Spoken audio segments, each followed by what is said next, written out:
Hello my dear class, welcome to City Online Classes. In this video lecture, I am discussing on the topic of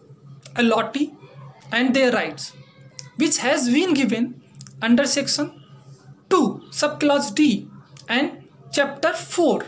of Real Estate Regulation and Development Act 2016. allotee को आवंटिती कहते हैं, तो आवंटिती और उसके अधिकारों की बारे में इस वीडियो में हम लोग चर्चा करेंगे। As you know, this act is mainly enacted to protect the interest of the home buyers, यानी अलॉटीज के इंटरेस्ट को प्रोटेक्ट करने के लिए ही इस अधिनियम को अधिनियमित किया गया था। So first you need to know who is allotee and what is the definition given under this act. So in simple words, allotee means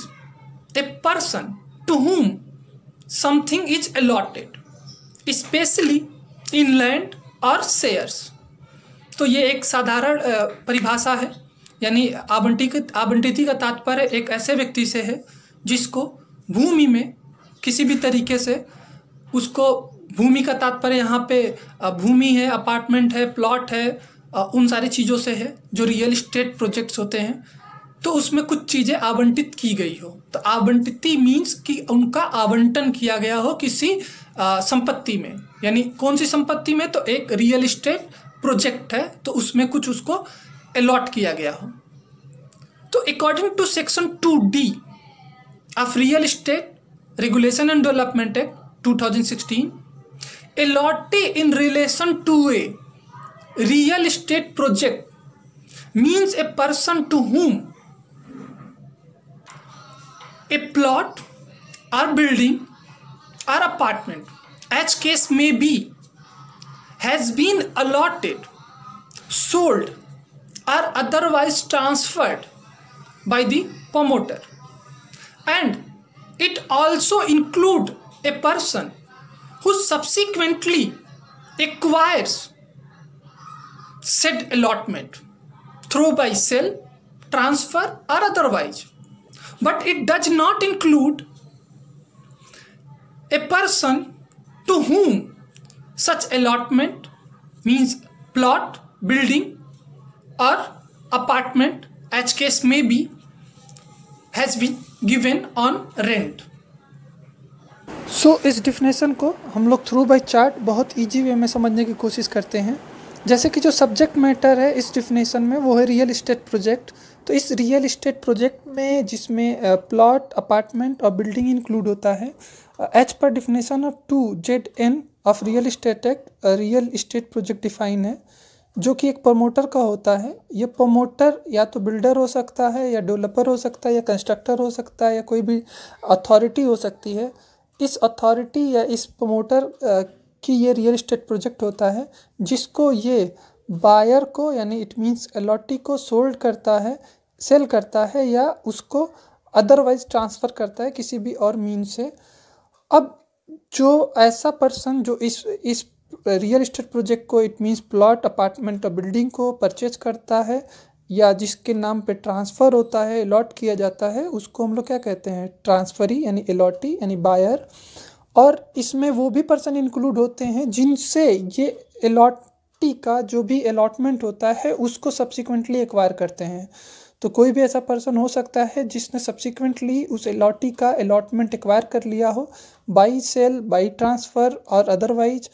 but अगर जो इस अलॉटी ने, अगर जो उस प्रॉपर्टी को, चाहे वो अपार्टमेंट, प्लॉट, बिल्डिंग है, उसको अगर जो रेंट पे दिया है तो वो टेनेंट अलॉटी नहीं हो सकता इस डेफिनेशन के अकॉर्डिंग। अब हम लोग डिस्कस करते हैं राइट्स ऑफ अलॉटी। तो section 19 chapter 4 of real estate regulation and development act deals with both rights and duties of allottee. This section have 11 सब clauses. Subclause 1 to 5 deals with the rights of allotee, and subclause 6 to 11 deals with the duties of the allotee. However, section 19 is not exhaustive. It means सिर्फ यही 5 अधिकार allotee के पास नहीं है, और भी अधिकार हैं जब हम लोग सेक्शन 11 to 18 जो एक ऑब्लिगेशन इम्पोज करता है प्रमोटर्स के ऊपर, जब आप उसको पढ़ते हो तो समहाउ वो भी कुछ राइट्स देते हैं अलॉटीज को, जिसको हम लोग नेक्स्ट स्लाइड में देख। ओके, अब हम लोग 1 to 1 राइट्स ऑफ अलॉटीज के बारे में डिस्कस करते हैं। तो फर्स्ट थिंग इज डैट कि राइट्स ऑफ अलॉटीज को आप दो पार्ट में क्लासीफाई कर सकते हो। एक अलॉटीज जो इंडिविजुअल कैपेसिटी में होते हैं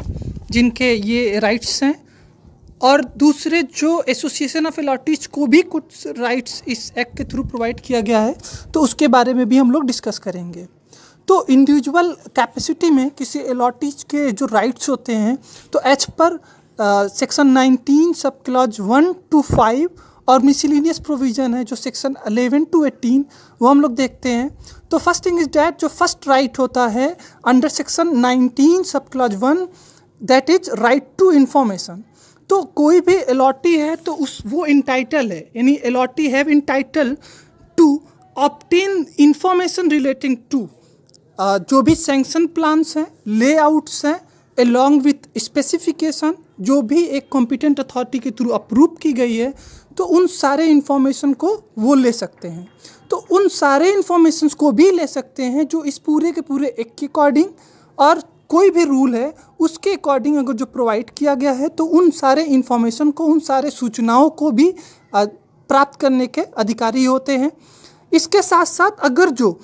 buyer and seller it means promoter और अलॉटी के बीच में कोई अग्रीमेंट फॉर सेल है, तो उस अग्रीमेंट में अगर जो दोनों लोग डेलिबरेटली कुछ इन्फॉर्मेशन देने के लिए कुछ कहते हैं, तो एडिशनली उन सारे इन्फॉर्मेशन को भी as a right allottee promoter से मांग सकता है। सेकेंड राइट इज दैट के right to completion certificate, it means occupancy certificate. तो 19 सब क्लास 2 के अकॉर्डिंग किसी भी अलॉटी के पास ये राइट होता है कि वो स्टेज वाइज जो भी शेड्यूल ऑफ कंप्लीशन है ऑफ द प्रोजेक्ट, उन चीज़ों को जाने कि वाटर, सैनिटेशन, इलेक्ट्रिसिटी, अदर जो भी एनिमिटीज़ हैं उनके बारे में वो टाइम टू टाइम वो पूछ सकता है। और आफ्टर डैट और सारे कंप्लीशन कंप्लीट हो जाते हैं, वो प्रोजेक्ट कंप्लीट हो जाता है, तो उस बिल्डर से क्या करे, वो एक ऑक्यूपेंसी सर्टिफिकेट भी ऑब्टेन करे। Next right is right to remedy of approaching RERA against the wrongful cancellation of the allottee by promoter. अगर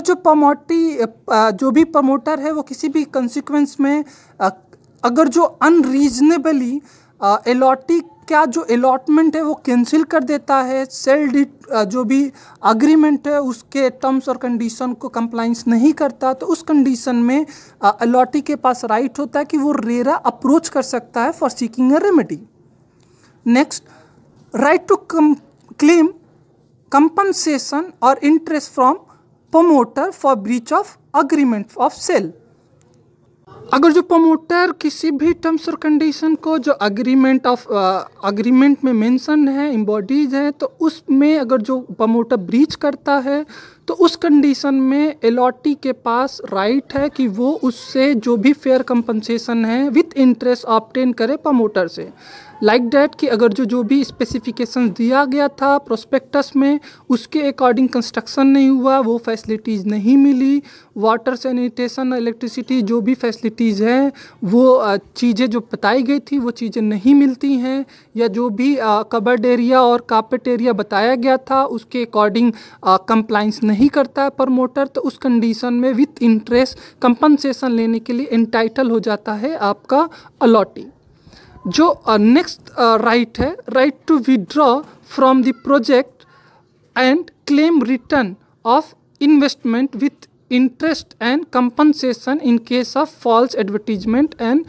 फेल्योर टू गिव पोजेशन। अगर जो भी एडवर्टीजमेंट है, जो एडवर्टीजमेंट के अकॉर्डिंग जो कुछ भी प्रोमिसेस, जो कुछ भी डिक्लेरेशन मिस्टर प्रमोटर ने किया था उसके अकॉर्डिंग अगर जो वो उस एडवर्टीजमेंट के टर्म्स और कंडीशन को जो कुछ भी बताया गया था, फीचर्स, एनिमिटीज़, अगर जो उस चीज़ को देने में कॉम्पिटेंट नहीं होते हैं या पोजेशन देने में फेल्योर कर जाते हैं विद इन दी जो भी एक प्रेस्क्राइब टाइम पीरियड था, तो उस कंडीशन में भी राइट होता है अलॉटी का कि वो कंपनसेशन ले सके विथ इंटरेस्ट जो कुछ भी है मिस्टर प्रमोटर से। फिर next right is right to claim compensation from promoter for loss cause by defective title. Supported जो प्रॉपर्टी है रियल इस्टेट प्रोजेक्ट है, वो जो प्रॉपर्टी है यानी वो बिल्डिंग अपार्टमेंट है वो किसी डिफेक्टिव टाइटल यानी ऐसी प्रॉपर्टी पे कंस्ट्रक्टेड है जो डिफेक्टिव है। इट मीन्स वहाँ पे जो भी रियल इस्टेट प्रोजेक्ट का जो प्रमोटर है उसमें किसी भी तरीके से डिफेक्ट निकल जाता है उसके टाइटल में, उसके राइट में, तो उस कंडीशन में भी मिस्टर अलॉटी के पास राइट हो जाता है कि वो डिफेक्टिव टाइटल है, इसलिए उनके अगेंस्ट में कंपनसेशन ले। फिर next right is right to execution registered agreement sale before being called upon to pay amounts excess of 10% of the cost plot और बिल्डिंग। इट मीन्स कि अगर जो सपोर्टेड प्रमोटर ने 10% अमाउंट मांगा है, जो टोटल जो बिल्डिंग प्लॉट और जो भी अपार्टमेंट है उसकी जो कॉस्टिंग है उसका 10% अगर जो कॉल किया है, तो उस कंडीशन में मिस्टर प्रमोटर के अलॉटी के पास ये राइट होता है कि वो उससे कहे कि वो सारी चीज़ें रजिस्ट्रेशन के प्रोसेस से ही करे। फिर नेक्स्ट अब जो नेक्स्ट राइट है वो है राइट टू ट्रांसफ़र है टाइटल ऑफ इंश्योरेंस अंदर इंश्योरेंसेज, यानी प्रॉपर्टी पे जितने भी इंश्योरेंसेज है अलॉटी के फेवर में जो अलॉटी ने कराया था या बाई प्रमोटर जो चीज़ें अवेलेबल कराई गई थी वो उस चीज़ को भी ट्रांसफ़र कर सकता है कन्वीनियंस में। अगर जो सपोर्टेड अलॉटी अपना अलॉटमेंट किसी और को ट्रांसफ़र करता है, सोल्ड करता है, तो उस कंडीशन में वो उस इंश्योरेंसेज को भी ट्रांसफ़र कर सकता है। Next right is right to statutory remedy for filing a complaint with adjudicating authority to for enforcement of rights. अगर जो इस एक्ट में और अग्रीमेंट फॉर सेल के कुछ टर्म्स कंडीशन के अकॉर्डिंग, किसी रूल्स के अकॉर्डिंग अगर जो कोई भी राइट मिलता है तो उसके कंप्लाइंस में जो भी रेमेडीज हैं उसके अगेंस्ट उसके लिए क्या कर सकता है, कोई भी कॉम्पिटेंट अथॉरिटी के पास एक तरीके से फाइलिंग कर सकता है, कंप्लेन फाइल कर सकता है, जैसे कि रेरा में कर सकता है, अपीलेट ट्रिब्यूनल में भी जा सकता है अलॉटी। फिर next right to execute a registered convenience deed by promoter. अगर जो सपोर्ट डेट सारे चीज़ें हो चुकी हैं, अब एक तरीके से क्या कराना है, प्रॉपर्टी का रजिस्ट्री कराना है, तो ये डिमांड कर सकता है मिस्टर अलॉटी कि आप उस चीज़ को यानी बाय प्रमोटर उस चीज़ को क्या किया जाए, रजिस्ट्री किया जाए, इसके पास ये राइट होता है। फिर आफ्टर ऑल जब पूरी की पूरी प्रॉपर्टी जो भी है कंस्ट्रक्शन रियल इस्टेट प्रोजेक्ट वो कंप्लीट हो जाता है, तो अलॉटी के पास राइट टू पोजेसन होता है कि वो बिल्डर यानी प्रमोटर उस प्रॉपर्टी का यानी रियल इस्टेट प्रॉपर्टी का पोजेसन क्या करे, हैंड ओवर करे, और उसके साथ साथ जितने भी डॉक्यूमेंट्स हैं उससे रिलेटेड वो सारे नेसेसरी डॉक्यूमेंट्स भी हैंडल करे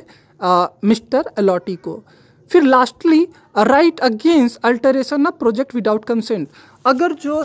किसी भी मीन से जो भी एडवर्टीजमेंट में मेंशन था, प्रोस्पेक्टस में मेंशन था, उस चीज़ को अगर जो प्रमोटर अल्टरेशन करना चाहता है, उसमें किसी भी तरीके से नोवेशन अगर जो अमेंडमेंट करना चाहता है, तो उस सिचुएशन में उस प्रमोटर को अलॉटी से रिटन में कंसेंट लेना पड़ेगा। Without the obtaining of written consent from the allottee वो ऐसा कोई भी अल्टरेशन अमेंडमेंट नहीं कर सकता। अगर जो ऐसा करता है तो ट्रांसफरी कॉम्पिटेंट रेरा में अप्रोच कर सकता है और कंपनसेशन ले सकता है।